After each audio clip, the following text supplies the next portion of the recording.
Our thought for today is, I heard that the more colorful your salad is, the better it is for you. So I traded the croutons for M&Ms. Today we look at Luke chapter 8, which is the mentioning of the holy women who followed Jesus. If you watch the series, The Chosen, you'll see that not only did the Lord have his 12 apostles, but he also had many other men and women who followed him. They were called disciples because they were followers of Christ, men and women. We have three of them mentioned in Luke chapter 8. One, Mary from Magdala, that fishing village along the Sea of Galilee. It says, of whom Jesus cast out 7 demons. So we know that she had been possessed. Whether or not she's the same woman as the sinful woman in Luke chapter 7 who anointed Jesus' feet and washed his feet with her hair, we don't know if it's the same woman, but we do know Mary Magdalene had been possessed because it says here in scripture that 7 demons had gone out from her. Then it mentions Joanna, and she was obviously a very wealthy woman. She was the wife of Herod's steward. This is Herod Antipas, the son of King Herod. So this Herod was one of the tetrarchs, one of the 4 rulers of the area. So his chief steward was named Chusa, so it must have been a very wealthy man. And of course, his wife, Joanna, became a follower of Christ, and it seems that even left home to follow Christ. And also mentions Susanna, we don't know anything about her, and many others who provided for them out of their resources. Very interesting point that these holy women who follow Christ would help with their resources, maybe with meals and other things to support the ministry of Jesus. Of course, this is found in the Gospel of Luke, which has been called the Gospel of Women because it highlights so many of God's holy women in sacred scripture. Remember, St. Luke is writing to the Gentile converts to the faith. So Luke's main point is that Jesus came to die for all, for Jew and Gentile, for men and women. So he highlights these women, and I encourage you to read through the Gospel of Luke and read about the holy women. Of course, first and foremost is our Blessed Mother, who's described as full of grace, a woman of faith and trust and humility and charity to her cousin Elizabeth. Then we have Saint Elizabeth, her cousin, a righteous woman who suffered infertility and barrenness, and yet God gave her miraculous birth of John the Baptist, who would prepare the way for the Lord.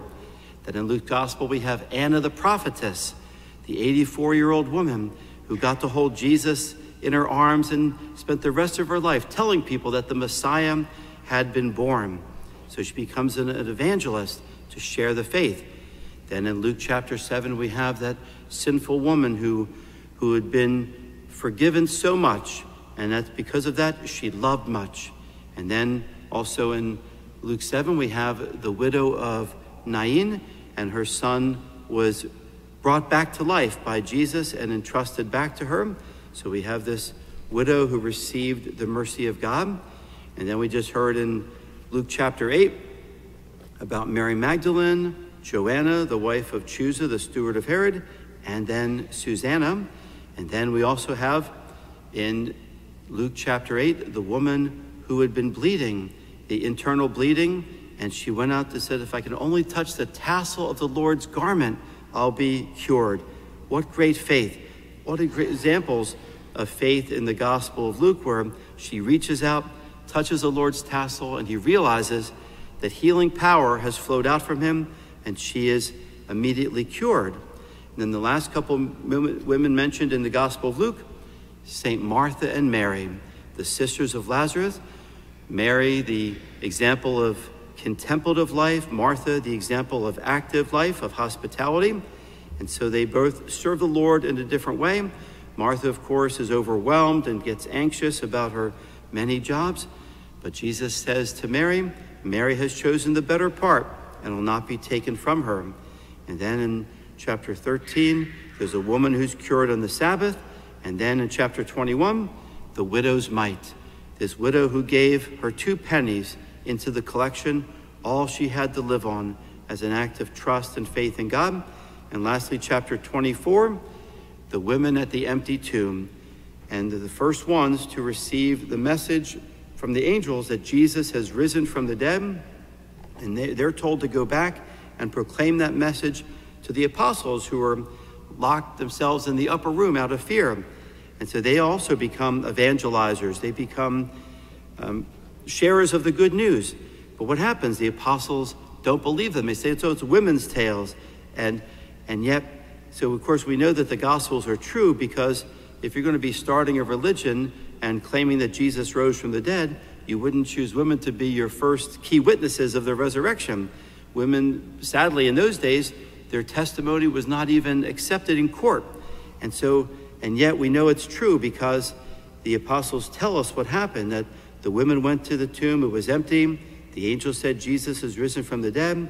Then Jesus appears to Mary Magdalene and tells her to go and tell my brothers that I have risen from the dead.